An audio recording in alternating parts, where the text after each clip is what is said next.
ओम की ध्वनि ओ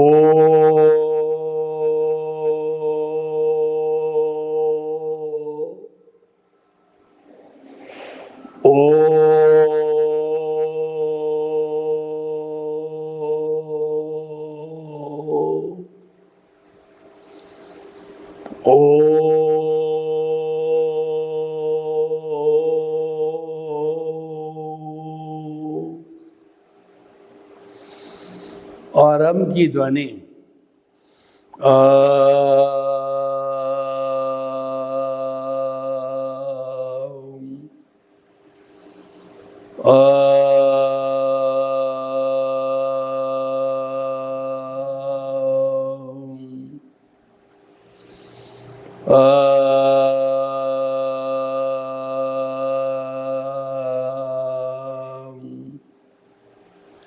भाइयों और बहनों, मातृशक्ति को नमन। आज का हमारा अति उत्तम विषय जैन धर्म के सिद्धांत। विश्व के अंदर 8 तरह के प्रमुख धर्म बताए गए हैं। हिंदुज़म, बुद्धिज़्म, सिखिज़्म, जैनिज़्म, इस्लाम, क्रिश्चियनिटी, जुडाइज़्म और जोरास्ट्रियन, और छोटे मोटे 365 तरह के धर्म बताए गए हैं। ये सारे कुल धर्म कहे जाते हैं जो कि व्यक्ति को जन्म से मिलता है। इनको कुल धर्म जो है क्यों कहा जाता है कि ये संप्रदाय पर आधारित होता है, ये धार्मिकता पर आधारित होता है, ये रिलीजियस होते हैं। हर एक का अलग अलग फॉर्मेट होता है। कुल धर्म को फॉर्मेट धर्म भी कहा जाता है। हर एक धर्म के अंदर व्यू पॉइंट के अनुसार एक ईश्वर होता है, एक मंदिर होता है, एक शास्त्र होता है, एक मंदिर एक जो है मंत्र होता है, और एक जो है वो रिचुअल्स होते हैं, यानी कि वो क्रिया की विधि होती है। हर एक के अपने अपने साधु साध्वियाँ होते हैं, हर एक के अलग अलग फॉलोवर्स होते हैं, हर एक के अलग अलग इंस्टीट्यूशंस होते हैं। इस तरीके से ये फॉर्मेट किसी का किसी से मिलता नहीं है। हर एक का अपना अपना होता है, किसी में थोड़ा अंतर, किसी में बड़ा अंतर। इसीलिए इसको सांप्रदायिक धर्म कहा जाता है, कुल धर्म कहा जाता है। एक धर्म होता है कि मानव धर्म। मानव धर्म है, ये मानव मात्र पर लागू होता है कि सभी मानव एक है, मानव जाति एक है। वो परस्पर सहयोग पर आधारित है, गिव एंड टेक पर आधारित है, जियो और जीने दो पर आधारित है, परस्पर ग्रो जीवा नाम के सिद्धांत पर आधारित है। उससे समाज बनता है, उससे परिवार बनता है। तो भाई और बहनों, वो मानव धर्म है, वो एक जीवन जीने की पद्धति है, समाज को चलाने का सिस्टम है, और एक सहयोग की बात होती है। और वो जो जीता है व्यक्ति समाज में, वो सबके लिए मैंडेटरी होता है। और दूसरा, सांप्रदायिक धर्म जन्म से मिलता है, ये व्यू पॉइंट पर आधारित होता है, और ये कुल धर्म कहलाता है, फॉर्मेट पर आधारित होता है। एक होता है आत्मधर्म। आत्मधर्म विज्ञान पर आधारित होता है, सनातन सत्य पर आधारित होता है। आर्ट ऑफ द विजन जो हमारा कार्यक्रम है उस पर आधारित होता है। यानी कि समस्त प्राणियों में, चाहे जीवित प्राणी होना चाहिए, एकेंद्रिय, द्विेंद्रिय, त्रिएंद्रिय, चतुरेंद्रिय, पंचेंद्रिय, नरक गति, तिर्यंच गति, मनुष्य गति, देव गति, 84 लाख जीवा योनि जो बर्थ प्लेसेज है, उनके असंख्य अनंत प्राणियों के भीतर विराजमान आत्मा सामान्य दृष्टि से एक समान होती है। मूल रूप से कोई भेद नहीं होता है। जो भेद हमको दिखाई देता है, ये हर एक के अलग अलग कॉजल बॉडी, कार्मण शरीर, लिंग शरीर, कर्म शरीर, कषाय के कारण, अज्ञान के कारण जो है हमको दिखाई देता है, वो कारण मुख्य अज्ञान होता है, जिसकी डिग्री हर एक की अलग अलग होती है। तो भाई और बहनों, आत्मज्ञान है वह मुक्ति का मार्ग है, वो विज्ञान पर आधारित है और हर व्यक्ति को आत्मज्ञान के आधार पर जो है उस रास्ते से, सनातन सत्य के रास्ते से गुजरना पड़ेगा, तभी मुक्ति मिलेगी। तो अब हम आज के इस जो है विषय के अनुसार जैन धर्म के सिद्धांत की चर्चा करते हैं। जैन धर्म जो है आत्मशुद्धि में विश्वास करता है और जैन धर्म की जो ईश्वर की परिभाषा है वो है कि समस्त कर्मों से मुक्त होकर के आत्मा जब सिद्ध शिला में विराजमान हो जाती है तब वो ईश्वर कहलाती है। उसमें कोई बुराई, कोई अज्ञान का एक कण भी नहीं होता है और भौतिक रूप से वह इस औदारिक शरीर के अंदर भी ईश्वर कहा जाता है। वह ईश्वर जो जैन धर्म के सिद्धांत के अनुसार जिस आत्मा को जो है एक भवतारी यानी कि अगले जन्म में उसको मुक्त होना है, उसका इंडिकेशन वर्तमान जीवन में मिल जाता है, यानी कि वो 8वां गुण स्थान, आत्मा की शुद्धि के जो स्थान को गुण स्थान कहा जाता है, क्षपक श्रेणी जो जीव ग्रहण कर लेता है, उस सब को छोड़ देता है, उसी समय वह ईश्वर का रूप बन जाता है औदारिक शरीर में। और जैन धर्म के सिद्धांत के अनुसार निश्चित रूप से वह इस जन्म में केवल दर्शन को प्राप्त होगा और नेक्स्ट बर्थ में उस केवल दर्शन रूपी पुरुषार्थ का परिणाम के रूप में केवल ज्ञान को प्राप्त करके और वह सिद्ध, बुद्ध और मुक्त बनेगा। ईश्वरवाद की कल्पना जो है जैन धर्म में आत्मा के शुद्ध रूप में कही गई है। ऐसा नहीं है कि वह ईश्वरी सृष्टि का निर्माण करने वाला है। और जैन धर्म मानता है हर आत्मा मूल रूप से ईश्वरी है, जो शुद्धतम रूप में है वह मोक्ष में जाने लायक है, वह ईश्वर बनने लायक है, लेकिन अज्ञान ने उसको रोके रखा है। अज्ञान एक बैरियर है, अज्ञान एक जो है चद्दर है जो कि आत्मा के ऊपर एनवलप है, वो आया हुआ है, वो बंधन है जो बांधे रखता है और वो एक लेयर है। जब ये पर्दा हट जाता है तो आत्मा सिद्ध, बुद्ध और मुक्त बनती है। मैं आपको उदाहरण दूं कि एक 24 कैरेट सोने की लंगड़ी है, वो घने कीचड़ के अंदर गिर जाए और फिर हमने उसको बाहर निकाला तो कीचड़ के गिरने के कारण वो अशुद्ध हो जाती। जब उसको पूरा साफ धोया जाता है, सुखाया जाता है, तो पुनः वो 24 कैरेट के सोने के रूप में था और वापस दिखाई देने लग जाता है, वह हो जाता है।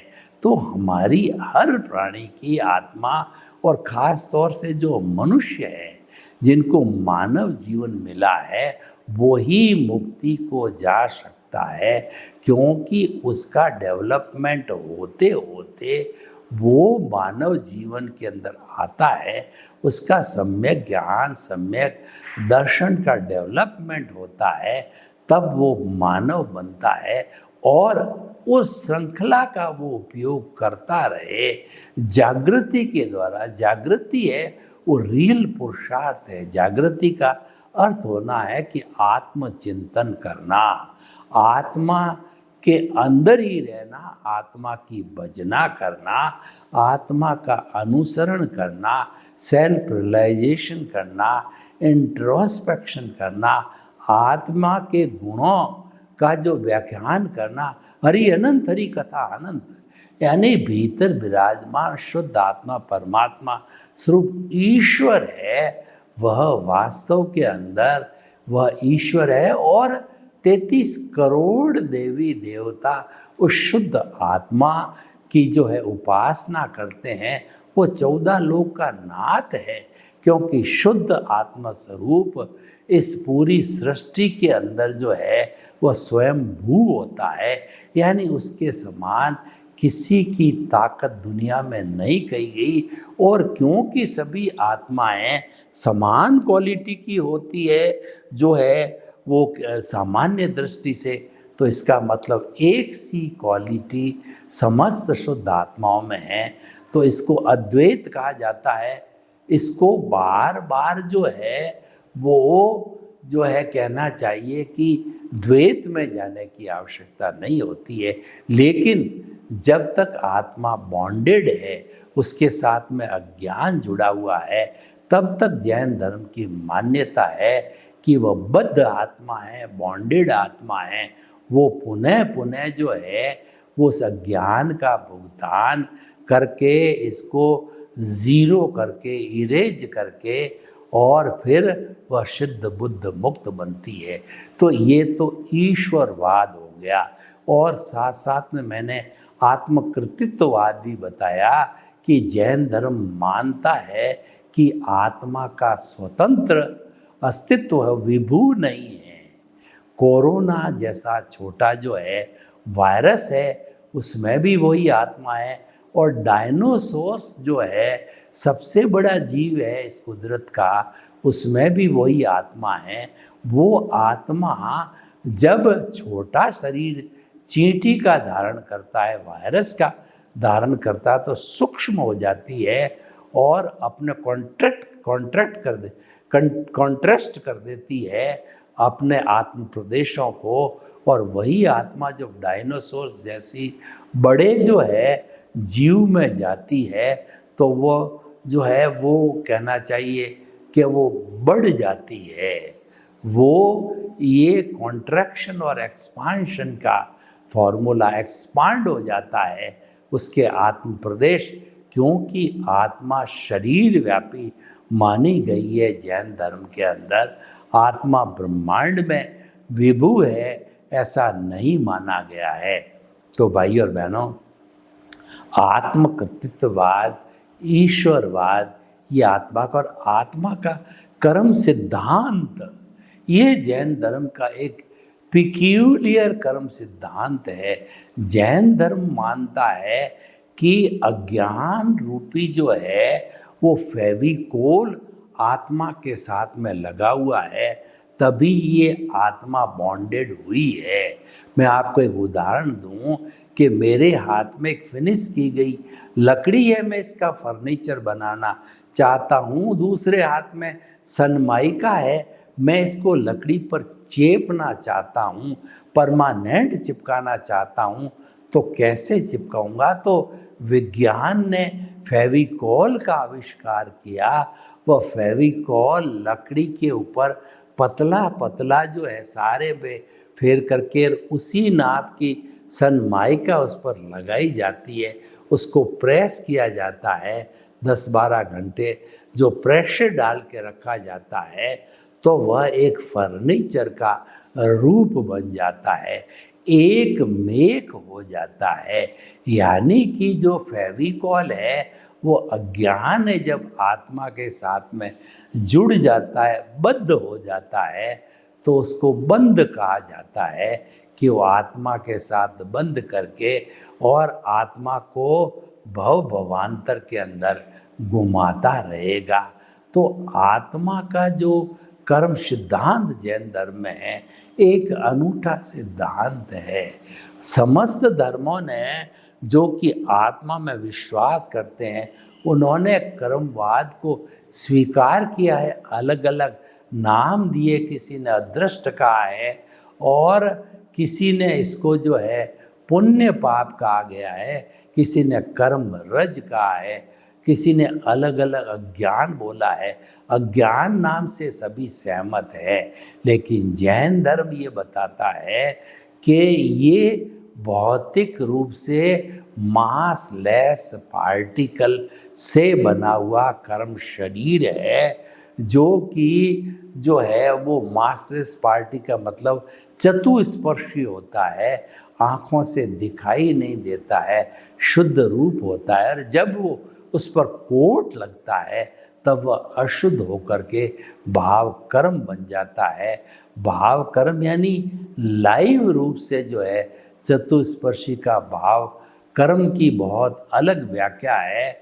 वह जो है प्रकृति सति प्रदेश अनुभाग से जुड़ा हुआ है, उसकी हम गहराई में अभी नहीं जाएंगे, लेकिन जैन धर्म ये मानता है कि एक एक पार्टिकल का हिसाब है।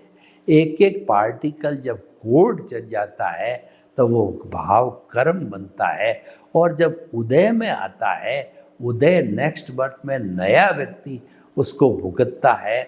बनाने वाला व्यक्ति, सृजन करने वाला और होता है, कर्ता कोई है, भुगतता कोई है। हम अपने समाज के अंदर ये कहा करते हैं कि कर्ता कोई है, भुगतता कोई है। ये कर्मवाद के सिद्धांत पर भी लागू होता है। पिछले जन्म के अंदर भाव कर्म करने वाला यशवंत राज था, लेकिन यशवंत राज तो भाव कर्म बना करके मर गया, जला दिया गया। वो तो जड़ था, पिछले जन्म के कर्म के भुगतान के लिए जन्म हुआ था। अब इस जन्म के अंदर जो भाव कर्म जो उसने किए हैं वो आत्मा के साथ में अज्ञान रूप में जुड़े हुए हैं, और कुदरत ने उसका क्योंकि जिम्मेवारी ली है, तो कुदरत के क्लाउड के अंदर जो है वह स्पीच और एक्शन के बीज है। उस शरीर के छूटते ही मरते ही पड़ जाते हैं। नेक्स्ट बर्थ के अंदर जैसा जैसा आयुष्य होता है उसके अनुरूप जो दूसरा जीव जन्म लेता है, तो जो भाव कर्म जो दूसरे ने किए थे, क्योंकि व्यक्ति चला गया तो वो एज इट इज कर्म नहीं रहते हैं, वो भुगतने वाले के साथ जुड़ करके द्रव्य कर्म बन जाते हैं। और स्पीच और एक्शन के बीच कुदरत के क्लाउड में थे, वो जन्म लेते ही हमारे को वचन और काया बन जाते हैं। द्रव्य मन, वचन और काया, इसको हम मन वचन काया कहते हैं। उससे ये पुतला बनता है, और वही अज्ञान है, वही कर्मों का भुगतान करता है, क्योंकि उसी ने बनाया है। और ये श्रृंखला जो है चलती रहती है, सृजन की, विसर्जन की, चार्ज की, डिस्चार्ज की। जब इस श्रृंखला को हम तोड़ते हैं, यानी अज्ञान को इरेज करते हैं, जहर को जहर से मारा जाता है, तो वो जहर कहलाता है विज्ञान। वो सम्यक ज्ञान, सम्यक दर्शन रूपी, उसको जब हम अप्लाई करते हैं अज्ञान के ऊपर, तब वो धीरे धीरे इरेज होता है। मैं आपको एक उदाहरण दूं कि मान लीजिए एक बच्चे ने जो है कोई गोला खींच कर के ऊपर उसमें किसी भगवान का या किसी रूप का एक चित्र बनाया पेंसिल से, तो ये जो चित्र बना जो है वो सारा हम उसको अज्ञान कहते हैं। अब वापस पेंसिल से उसको मिटाना चाहते हैं, उस पेपर को क्लीन करना चाहते हैं, तो नहीं मिटेगा, वो तो और ज़्यादा डार्क हो जाएगा। उसको मिटाने के लिए अज्ञान रूपी रबड़ को धीरे धीरे उसके ऊपर इरेज करना पड़ेगा, साफ करना पड़ेगा। ये है वो विज्ञान है, ये सम्यक ज्ञान, सम्यक दर्शन की एप्लीकेशन है। और ये जो चित्र बनाया है ये मिथ्या ज्ञान, मिथ्या दर्शन और मोहनीय कर्म है जो संसार में भटकाता है। और ये अज्ञान नहीं हो तो व्यक्ति कभी भी संसार में बद्ध आत्मा रूप में नहीं रह सकता। वो तो मूल आत्मा रूप में मोक्षगामी है, उसको मोक्ष में जाना ही होगा। सिद्ध सला में विराजमान होकर के वह सिद्ध बुद्ध मुक्त और शाश्वत सुख की प्राप्ति करके ईश्वर बन जाती है। तो ये सारा कर्मवाद का सिद्धांत है। को सुख को दुख देत हैर कर्म देत झकझोर, और उर्जत सुरजत आप ही ध्वजा पवन के फेर। रंगमंच यह जगत है और कर्म खिलावन हार, और नाना रूप बनाए के और चेतन खेलन हार। ये बेचारा चेतन है, ये शरीर है, एक कठपुतली का नाच है। ये नचाता जो ऊपर बैठा जिसके हाथ में धागा है वो नचाता, ये तो नाचता रहता है। लट्टू जो घूमने वाला है जिसका पॉइंटेड जो है वो सिरा होता है, और ऊपर जो धागे से लपेट करके जब हम छोड़ देते हैं, मोमेंट ऑफ इनर्शिया देते हैं, तो वो लट्टू घूमता है। लट्टू सोचता है कि मैं घूम रहा हूँ, लेकिन उसको घुमाया गया है, उसको डोरे ने घुमाया गया है, कुदरत उसको घुमा रही है, हम नहीं घूम रहे हैं। क्योंकि कुदरत की ड्यूटी है पनिशमेंट और अवार्ड हमारे उदय प्रारब्ध के अनुसार देना, वह कुदरत देती है। तो हम तो कुदरत के गेस्ट हैं, हम तो कुदरत के सफरर हैं, हम तो कुदरत के यूज़र हैं। ये जैन धर्म का बहुत बड़ा पिक्यूलियर सिद्धांत है कि कर्ता तो व्यवस्थित शक्ति है, आप कर्ता, यानी इस दुनिया का कोई प्राणी कर्ता है नहीं, हो नहीं सकता, और कुदरत में उसको न तो कोई पावर ऑफ अटॉर्नी दी है और न जो है उसको कर्ता बनाया है। कुदरत तो साफ कहती है मेरी कोई सिस्टर कंसर्न नहीं है, मेरी तो अकेली मात्र एक कुदरत की कंसर्न है। लेकिन अगर प्राणी जो है अपने अहंकार के वशीभूत जो है वो कहता है कि मैं शरीर हूँ और शरीर से जुड़े हुए रिश्ते नाते पद प्रतिष्ठा सब मेरे हैं, तो वह मिथ्या ज्ञान की एप्लीकेशन कर रहा है। और इस शरीर का संचालन करने वाला मैं हूँ, सारे भुगतान करने वाला मैं हूँ, वह मिथ्या दर्शन की एप्लीकेशन कर रहा है। और जिन जड़ पदार्थों से हमारा संसार चलता है, हमारा व्यवहार जगत चलता है, उसमें सुख की जो हम अनुभूति करते हैं, सुख को मानते हैं, ये मोहनीय कर्म है। तो इस तरीके से मिथ्या ज्ञान, मिथ्या दर्शन और मोहनीय कर्म तीनों मिलकर के अज्ञान मिल गए। और अघाती कर्म जो जैन धर्म के मुख्य 8 कर्मों में 4 अघाती कर्म हैं जो कि आत्मा की घात करते हैं। ज्ञानावरणीय ज्ञान जो आत्मा का गुण है उस पर आवरण ले लेता है, दर्शनावरणीय जो आत्मा का गुण है उस पर आवरण डालता है, और जो है वो परमानेंट सुख जो आत्मा का गुण है उस पर आवरण डालता है, वो मोहनीय कर्म है।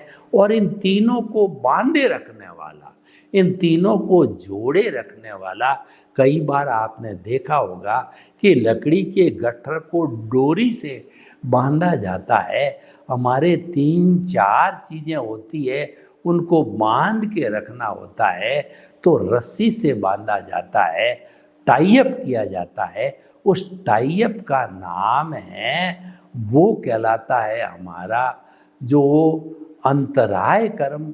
और वो तो बेचारा जब जब एक एक लकड़ी उसमें से निकलती जाती, तीनों लकड़ियों का गट्ठर तीनों निकल गई, तो फिर बेचारी रस्सी क्या करेगी, उसका कोई अस्तित्व नहीं। यानी अंतराय कर्म तो तीनों के टूटने से, अज्ञान के टूटने से, अज्ञान के जीरो होने से, अज्ञान के इरेज होने से वो ऑटोमेटिकली जीरो समाप्त हो जाता है। ये जैन धर्म का एक पिक्यूलियर जो है कर्मवाद का सिद्धांत है। और जैन धर्म का आत्मकृतित्ववाद, ईश्वरवाद और उसके बाद के अंदर कर्मवाद, इन सिद्धांत के अनुसार हम चले तो हमारा 2 जगत हमारे सामने आ जाता है। एक व्यवहार जगत है जिसके अंदर हम सुख दुख भुगतान कर रहे हैं, जिसको डिस्चार्ज बोला जाता है, जिसको विध्वंस कहा जाता है। और एक पक्ष होता है सृजन करने वाला, चार्ज पक्ष होता है, वो लाइव कहलाता है। जैसे कि हमारे जो ये प्रोग्राम चलते हैं, एक लाइव प्रसारण होता है और एक रूटीन का प्रसारण होता है। वो डिस्चार्ज है, कभी रिकॉर्ड हुआ और आज चल रहा है। एक लाइव होता है जो हूबहू जो है वो जो है चल रहा है वर्तमान में। लाइव पोर्शन है वो भाव पोर्शन है, वो आत्मा की सत्ता है, वो सृजन करता है। इस तरीके से जैन धर्म के सिद्धांतों को जानना, उनका पालन करना, व्यक्ति शाश्वत सुख को प्राप्त कर सकता है। सर्वे भवन्तु सुखिनः, सर्वे सन्तु निरामया। लोक के जीवों को सुख मिले, शांति मिले, आनंद मिले, प्रेम मिले, सौहार्द मिले और हम सब अपना अच्छा पारिवारिक जीवन जीते हुए शाश्वत सुख की नींव लगाएं। यही मानव जीवन का सार है। आपके प्रति मंगल भावना। ओम शांति।